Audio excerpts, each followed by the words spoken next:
कहाँ पता है अभी कि आजमाइश कहते किसे, तकलीफें कहते किसे। मैंने तो सिर्फ एक चख करके देखा है 8 महीने में, फिर अंदाजा हुआ, चखा है बस, चख करके आए कि 8 महीने पत्थरों पर उन्होंने सुलाया था तो लगता कैसे है, कैसे लगता है। खाना और पानी के लिए जो आज हमारे इर्द गिर्द लोग हाथ धुलाएं, रुमाल दे पोंछने के लिए, हर चीज की खिदमतगार हो, और जब वहां बदतमीज लोग और जालिम लोग लाइन में खड़े करके सूखी रोटियां देते हो तो फिर अंदाजा होता है लगता कैसे है।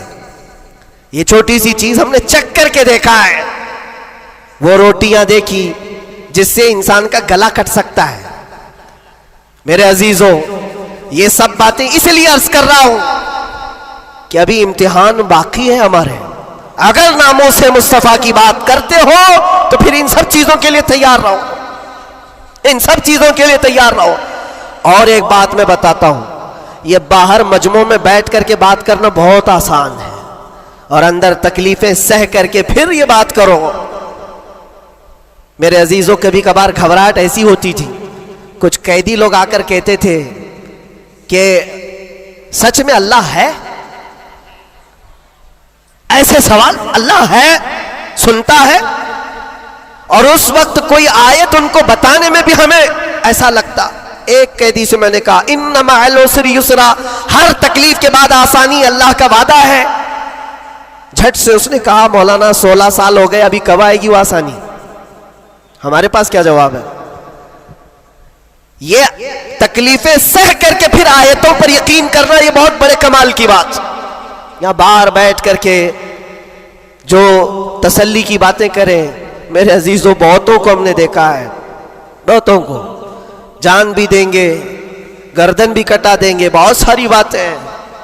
इसी से अंदाजा हो जाता है जो सुबह बिस्तर नहीं छोड़ सकता वो क्या गर्दन कटाएगा, जो नमाज के लिए अजान को लब्बैक नहीं कहता, वो जान की बात कहां है।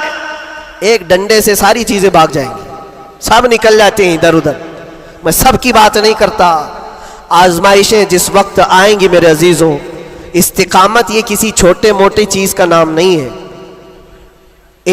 अल्लाह ताला फरमाता है, इन्नल्लज़ीना क़ालू रब्बुनल्लाह सुम्मा इस्तक़ामू, बेशक वो लोग जिन्होंने ये कहा हमारा रब अल्लाह है, फिर उस पर जमे रह गए, ततनज़्ज़लु अलैहिमुल मलाइका, उन पर फिर फरिश्ते उतारे जाते हैं, फरिश्ते उतारे जाते हैं। मेरे अजीजों, यहां बड़ी बड़ी बातें कहने के लिए मैं नहीं खड़ा, बस इतनी बात कहूंगा कि हालात के तनाजुर में जो आज तुम्हारे लिए सबसे बड़े चैलेंजेस हैं, उसमें तुम्हें खरे उतरने की जरूरत है। तुम सिर्फ अपने मोहल्ले के नुमाइंदे नहीं हो, ये जो सरों पर टोपियां और दाढ़ियां हैं तुम्हारे चेहरों पर, तुम किसी मस्जिद के ही मुसल्ली नहीं हो, बल्कि पूरी कायनात में अल्लाह ने तुम्हें खैर उम्मत बनाया है। सब इंसानों के लिए तुम रहबर हो, रहनुमा हो। तुम्हारे अखलाक हर कोई आज देख रहा है। तुम एम्बेसडर हो किसके? रसूल पाक के। तुम तर्जुमान हो अखलाक रसूल के। अगर आज तुम नहीं उठोगे और ये अखलाक नहीं दिखाओगे तो इससे सिर्फ तुम्हारे घर का नहीं, पूरे दीन इस्लाम का, आगे आने वाली नस्लों का बहुत बड़ा खसारा है, बहुत बड़ा नुकसान है। नौजवानों से मैं बार बार ये अपील करता आया हूं, ऐ नौजवानों, उठो उठो, वो घर ना हश्र ना होगा फिर कभी, दौड़ो के जमाना चाल अपनी चल गया है। और दहर में इसमें मोहम्मद से उजाला कर दो, कुव्वते इश्क से हर पस्त को बाला कर दो। आज तुम्हारे सिर्फ खड़े होने की देर है।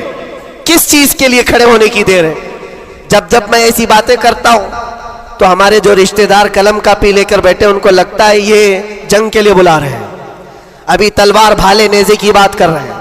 मेरे अजीजों, तुम्हारे लिए सबसे बड़ा हथियार इश्क मुस्तफ़ा है, इश्क रसूल है, मोहब्बत मुस्तफ़ा है। और जब वो किसी के अंदर आ जाता है तो फिर उसके अखलाक से वो नजर भी आता है, उसके अखलाक से वो नजर आता है।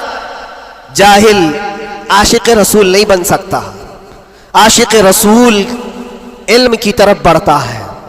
जाहिल और ऐसा बदअकीदा जो दावा करता हो हुजूर के गुलाम होने का, अगर उसकी जुबान में सच्चाई नहीं है तो वह आशिक रसूल है ही नहीं।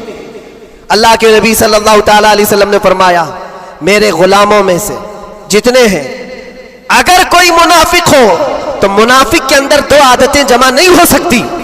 हुजूर पाक सल्लल्लाहु अलैहि वसल्लम फरमाते हैं, दो आदतें मुनाफिक के अंदर नहीं आ सकती। वो कौन सी दो आदतें? अच्छे अखलाक।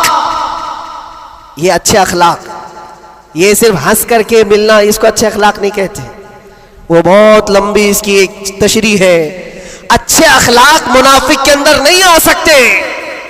और दूसरी चीज, अल्लाह पर तवक्कुल और रसूल की हर बात पर यकीन, ये मुनाफिक के अंदर नहीं आ सकती। मैं आपसे पूछता हूं, अल्लाह रब्बुल इज्जत की हर बात पर आपको यकीन है? रसूल पाक के हर फरमान पर यकीन है? बेशक। अगर यकीन है तो ये जुबान से बोलने की बात क्या है, फिर तुम्हारा अमल कहां है?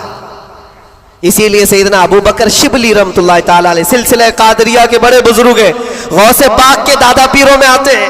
आप कहते हैं मेरी जिंदगी का सबसे कठिन सवाल, सबसे मुश्किल सवाल ये है, अगर किसी ने मुझसे पूछ लिया क्या तुम हुजूर पाक सल्लल्लाहु अलैहि वसल्लम से मोहब्बत करते हो, वो कहते हैं मेरे लिए सबसे कठिन सवाल है। अभी मैं पूछूं तो सब हाथ भी उठाएंगे, सब उठा देंगे। हुजूर पाक सल्लल्लाहु अलैहि वसल्लम से मोहब्बत है, यानी सब चिल्ला के बोलेंगे है।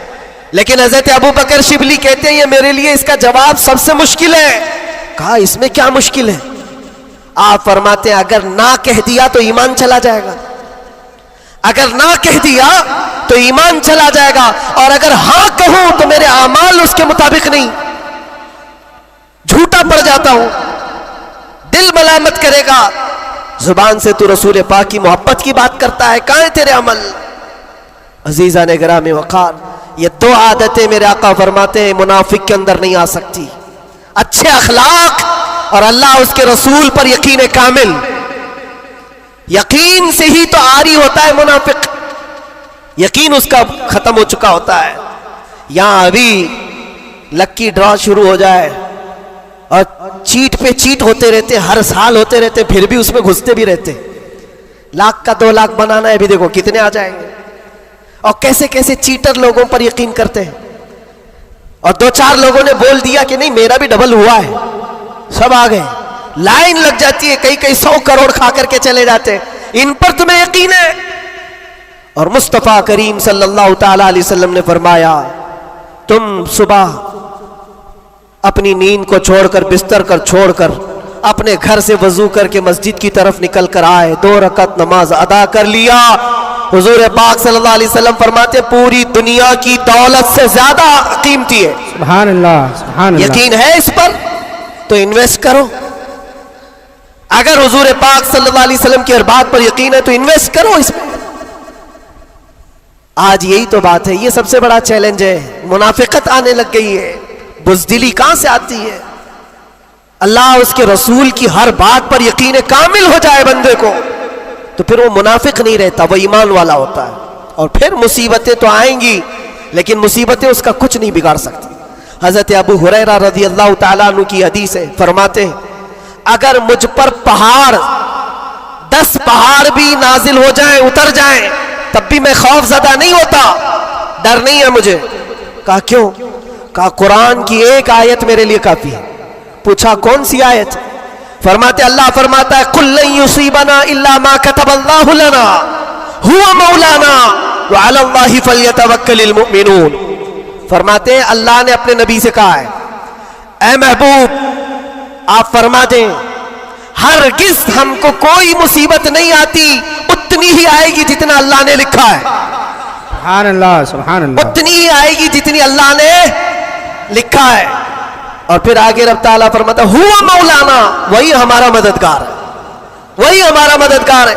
व अलल्लाहि फल्यतवक्कलिल मुमिनून, और मोमिनों को चाहिए कि अल्लाह ही पर भरोसा करें। बड़े बड़े लोगों को देखा, लेकिन कैद के दौरान, जेल के दौरान कुछ छोटे छोटे लोगों ने हमें बहुत कुछ सिखाया। गुजरात के एक छोटे से गांव का रहने वाला कैदी आ गया था, मानसिक संतुलन बिगड़ा हुआ था, घर वाले भी चाहते थे अंदर ही रहे, छुड़ाना भी नहीं चाहता था कोई, उठा पटक ज्यादा करता था, जवान था, और अंदर रहा। महीना गुजरने लग गया। वहां होता ऐसा, निजाम ऐसा है कि हर हफ्ते घर वालों की मुलाकात आ जाती, जालियों में, इधर से हम, बाहर से रिश्तेदार। हर कैदी के कोई, कभी माँ, कभी बाप, कभी भाई बहन, मुलाकात के लिए हफ्ते में एक मरतबा टाइम मिलता है 15 मिनट का। लेकिन इस बंदे का कोई आता ही नहीं था, मिलने भी नहीं आए। महीना गुजर जाता, ये उठा पटक शुरू कर दे, लोगों को मारना। तो जेलर जो है घर को फोन लगाता उसके और कहता कि भाई तुम्हारा बेटा है, कभी तो आओ, मुलाकात लो उससे, सबको परेशान कर रखा है। और इसीलिए कि कैदियों की जो हालत बिगड़ती है तो ये बहुत बड़ा डेंजर मसला होता है, उनको संभालना। बाहर आप इधर उधर हुए तो अंदर डालेंगे, अंदर ही बिगड़ा तो फिर कौन सा अंदर, वो लास्ट मंजिल है। और इसीलिए वहां जाने के बाद डर भी निकलता है लोगों का, इसके बाद कहां जाना है, अब सीधे जन्नत है। आप सुने इस बात को।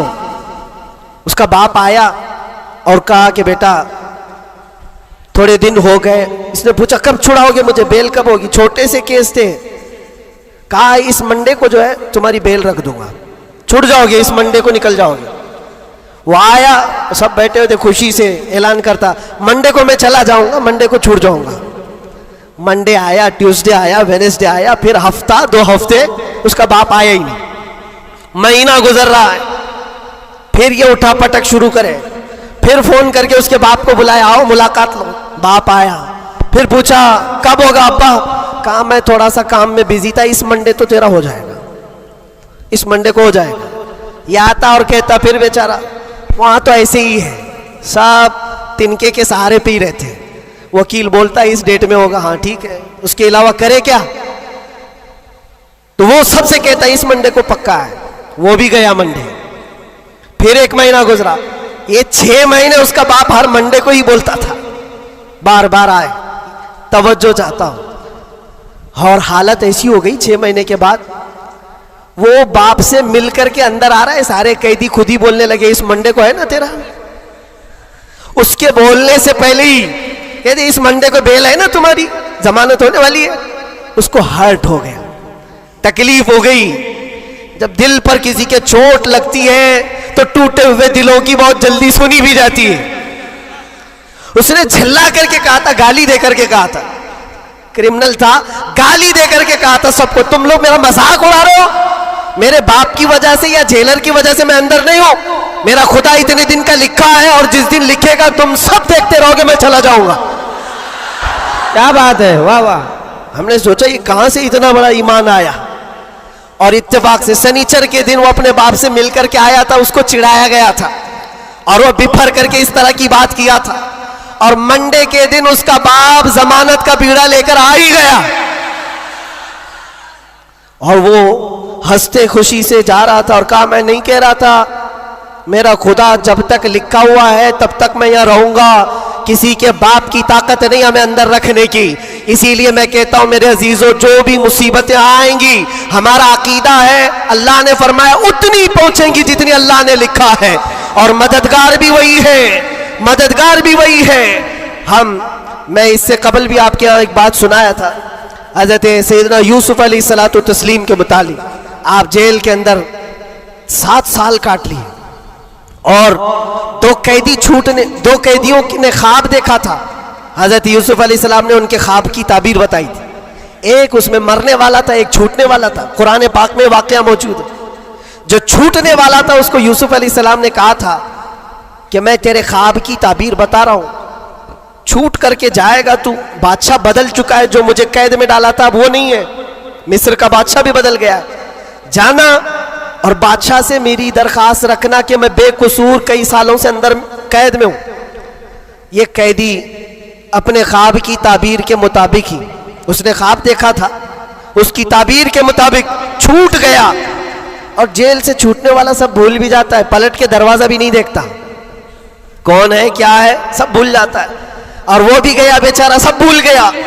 और बादशाह के सिपाहियों में ने मुसाहिबीन में खास लोगों में शामिल हो गया। लेकिन उसको वो बात याद नहीं आई यूसुफ अलैहिस्सलाम ने क्या कहा था। यूसुफ अलैहिस्सलाम की जो दरखास्त थी बादशाह के पास वो भूल गया।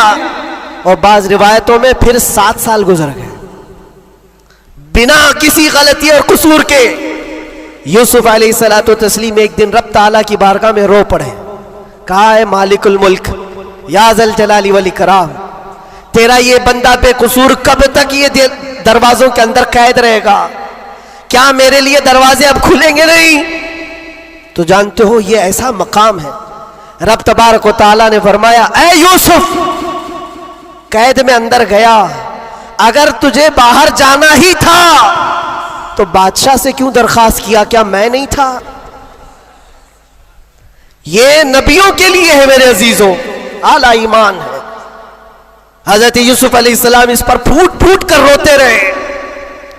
हमारा भी यही हाल होना चाहिए। एक बात मुझे अल्लाह तबारक व तआला का इनाम है, मैं ये अर्ज करता हूं यहां पर गुफ्तगू, मैं जो चीजें शुरू किया था इसको यहां स्टॉप करता हूं।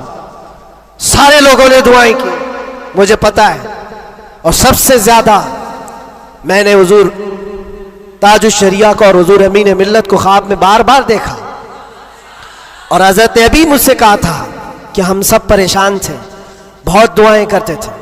मेरे छूटने की दुआएं या मेरे आराम की दुआएं ये अलग मकाम रखती हैं, लेकिन जिस वक्त अंदर जा रहे थे मेरे बिरादर गिरामी भी मौजूद है, मैं एक दुआ अल्लाह करीम की बारगाह में ये करता था कि ऐ रब्बे ज़ुल जलाल, तेरा बंदा है, तेरे नबी की बात कर कर अंदर आया, इतनी लाज रखना कि मेरे बाहर जाने के लिए कभी किसी कुत्ते की मदद लेने की नौबत ना आए। क्या बात है, वाह वाह वाह वाह, किसी जालिम की मदद लेने की नौबत ना आए। और रब तबारक व तआला ने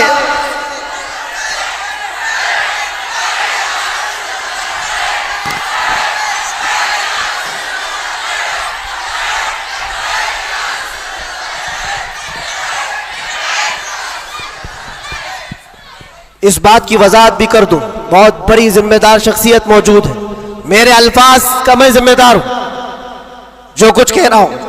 और लोगों को फिर ये लगता है ये इतना सब हो जाने के बाद फिर भी कुत्ता कहते हैं, ये कुत्ता कुत्ता इनकी जुबान पे क्यों आता है? मेरे अजीजों, ये अब कोई गैर कानूनी बात नहीं। सुप्रीम कोर्ट के जज ने भी हमारा जजमेंट देने के वक्त कहा था ये कोई ऐसी बात नहीं है, हेट स्पीच नहीं है, every dog has a day, हर कुत्ते का एक दिन होता है। हमने तो थोड़ा सा कहा था, उन्होंने बहुत कहा है। तो ये जो भी मैं कहूंगा अब सुप्रीम कोर्ट के एतबार से कहूंगा, और फिर मैं अभी तक तो कभी वो शेर को दोहराया भी नहीं, क्योंकि मैंने देखा है 5 साल के 6 साल के बच्चे सामने खड़े होकर के वही दोहरा रहे हैं। वाह वाह वाह। बल्कि मैंने तो ये भी देखा, अंदर कैदियों को जब बहुत ज्यादा तकलीफ देता था कोई, तो कहता था वही बात। वाह वाह। आज वक्त है तुम्हारा, क्या बात है। हर जगह पर खाना सही नहीं मिल रहा है तो भी वो कैदी यही पुकार कर कहते थे आज वक्त है, आज वक्त है। मेरे अजीजों, जितना ही तुम दबाओगे उतना ही वो उभरेगा। यह हम अपनी तारीफ के लिए, अपने घर के लिए नहीं बोलते। हमने कभी किसी कम्युनिटी को, किसी खास धर्म को या किसी खास मजहब को निशाना बनाकर कभी नहीं बोला। हाँ, मेरा ये मिशन है कि जो हुजूर पाक सल्लल्लाहु ताला अलैहि वसल्लम की इज्जत के लिए उंगलियां उठाएगा तो हम उसका जवाब देते रहेंगे। बेशक बेशक। और अगर एक आदमी करता है तो एक का जवाब, 10 करते तो 10 का जवाब। इसका मतलब ये नहीं होता कि हम पूरी कम्युनिटी को बोल रहे हैं, पूरे मजहब को बोल रहे हैं, किसी कौम को बोल रहे हैं। ये तो फैलाई गई बात है। बहरहाल वक्त आने के बाद सब समझ में आ जाएगी। आज जिस चीज के लिए कॉन्फ्रेंस रखी गई है, तालीमी बेदारी कॉन्फ्रेंस, मेरे अजीजों, ये इतनी बड़ी वक्त की जरूरत, मैं आपको क्या बताऊं, इस्लाम शुरू ही हुआ है इकरा कहते हुए। सबसे पहली आयत मेरे नबी पाक पर जो उतरी वो क्या है? मुसलमानों, इतनी तो बात याद रहे, इकरा बिस्मि रब्बिकल्लज़ी खलक। कुरान की सबसे पहली आयत क्या है? बिस्मिल्लाह खानी कराई गई कि नहीं कराई गई? तो पढ़े हो ना, तो पढ़ो, इकरा बिस्मि रब्बिकल्लज़ी खलक। इकरा का मतलब होता है ऐ महबूब पढ़ो, ऐ रसूल पढ़ो। देखो कुरान पाक में बहुत जगह पर अल्लाह ने कुल भी कहा, कहो, लेकिन जब सबसे पहली आयत आई तो उसमें कहा कुल नहीं, इकरा, पढ़ो अपने रब के नाम से। और एक बुजुर्ग ने बहुत अच्छी बात कही, ये उससे कहा जाता है पढ़ो। जिब्राइल अमीन आए, हुजूर पाक सल्लल्लाहु अलैहि वसल्लम से कहने लगे इकरा बिस्मि रब्बिकल्लज़ी खलक। 3 बार तो हुजूर ने नहीं पढ़ा था, सिर्फ वो इकरा इकरा कह रहे थे। चौथी बार जिब्राइल ने कहा इकरा बिस्मि रब्बिकल्लज़ी खलक, पढ़ो अपने उस रब के नाम से जिसने पैदा किया। नबी पाक ने पढ़ा, और इकरा उसको कहा जाता है जो पहले से पढ़ा हुआ हो। और नए आदमी को पढ़ाने के लिए कहेंगे कहो जैसे मैं कह रहा हूं, जैसे मैं कह रहा हूं ऐसे कहो। और भी एक बात जो हुजूर पाक सल्लल्लाहु ताला अलैहि वसल्लम के मुतालिक बहुत सारी बातें मुस्तशरिकीन ने जो फैलाई, वो उम्मी थे।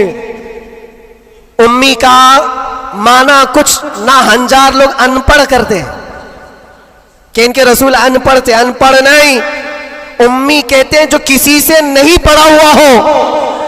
बेशक उसका उस्ताद नहीं, लेकिन वो सबका उस्ताद है।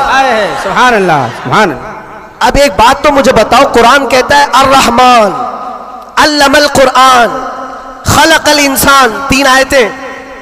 अर्रहमान, रहमान अल्लाह रब्बुल इज्जत, अल्लमल कुरान, उसने कुरान सिखाया। तीसरे नंबर पर है खलकल इंसान, उसने इंसान को बनाया। मुझे एक बात बताओ, रहमान दूसरे नंबर पर आए थे, उसने कुरान सिखाया। तीसरे नंबर पर आए थे, उसने इंसान को पैदा किया। इंसान को पैदा किया ये तीसरे नंबर पर, कुरान सिखाया ये पहले दूसरे नंबर पर। जब इंसान बाद में पैदा हुआ है तो कुरान सिखाया किसको? क्या बात है, वाह वाह। अर्रहमान अल्लमल कुरान, वो रहमान है जिसने कुरान सिखाया फिर इंसान बनाया। मुफस्सिरीन फरमाते हैं ये जो इंसान पैदा किया इससे मुराद आदम अलैहिस्सलाम है, और कुरान सिखाया इससे मुराद मोहम्मद रसूलुल्लाह। सुभान अल्लाह। और अब तबारक व तआला ने अपने नबी को उस वक्त इल्म दिया है जब अभी आदम को पैदा भी नहीं किया। मुअल्लिम कायनात की उम्मत हो मेरे अजीज हो, मुअल्लिम कायनात की तुम उम्मत हो, और जाहिल रहना तुम्हें ज़ेब देता है? उस रसूल पाक की उम्मत हो जिसने पूरी कायनात को इल्म का इनकलाब दिया है। इल्म का इनकलाब। जब हुजूर पाक सल्लल्लाहु अलैहि वसल्लम मदीने तैयबा तशरीफ लाए थे, 6 लोगों को सिर्फ लिखना आता था, कलम पकड़ना कितने लोगों को आता था? 6 लोग। 10 साल का अरसा गुजरा हुजूर पाक सल्लल्लाहु अलैहि वसल्लम की वफात के वक्त 80,000 लोगों के हाथों में कलम था। सुभान अल्लाह, सुभान अल्लाह। यह इनकलाब जिंदगी भर का कोई टीचर भी नहीं करता। वो रसूल पाक सल्लल्लाहु ताला अलैहि वसल्लम ने इल्म का अजीम इनकलाब पैदा किया था। और उस रसूल की उम्मत अगर जाहिल हो तो कैसे ज़ेब देता है? इसीलिए मैंने देखा है बहुत सारी जगहों पर बड़ी बड़ी तहरीकें चलती, लेकिन रसूल पाक सल्लल्लाहु ताला अलैहि वसल्लम का सच्चा जानशीन, उनकी आल व औलाद का ये सच्चा जानशीन मारारा मुतहरा का और खानवादे बरकात का चश्मो चिराग ऐलान करता है आधी रोटी खाएंगे और बच्चों को। सुभान अल्लाह। ये सिर्फ मारारा का ऐलान नहीं, ये रसूल पाक का मिशन है। ये इनकलाब है जो नबी पाक सल्लल्लाहु ताला अलैहि वसल्लम का लाया हुआ। अगर तुम जाहिल रहोगे, बेनूर रहोगे, जाहिल आदमी हलाल और हराम में तमीज नहीं कर सकता। जाहिल को कुफ्र और ईमान पता नहीं है। जाहिल कब गुमराह होगा उसे खुद पता नहीं चलता। इसलिए मेरे अजीजों, इल्म के बगैर इस्लाम भी नहीं है। इल्म के बगैर इस्लाम नहीं। आपको पता है दौरे जिहालत कहा जाता है इस्लाम से पहले वाले दौर को, और दौरे इस्लाम, इस्लाम के बाद। इस्लाम और जिहालत तो अपोजिट चीजें, ये कभी एक जगह आ नहीं सकती। आज उम्मत के अंदर हम देख रहे हैं कुछ लोगों को मैंने देखा अंदर, जिनसे पूछा गया पहला कलमा क्या है तो आई टाई कर रहे हैं, नहीं पता है। तुम्हारे नबी कौन, ये भी नहीं पता। हम तो इस खुशफहमी में चल रहे हैं, जुम्मा में भीड़ है, जलसों में भीड़ है, सबकी टोपी है, सबको आता होगा। खंगालो तो कलमा भी नहीं आ रहा है। यूं ही ये मुसीबतें नहीं आ रही है मेरे अजीज, यूं ही हमको डराया और धमकाया नहीं जा रहा है। तुम्हारे अंदर इल्म की दौलत हो तो तुम अपने रब तबारक व तआला की जात पर यकीन कामिल के साथ जियोगे। आज दुल्मुल यकीन के साथ जो जीते वो जिहालत की वजह है, जिहालत है। और जो जिस तरह हाँकना चाहे आज हाँक रहा है तुम्हें। इल्म की तरफ आओ, इल्म की तरफ। हर बच्चे को आज पढ़ा लिखा हुआ होना जरूरी है, हर बच्चे को। और जब हम इल्म की बात करते हैं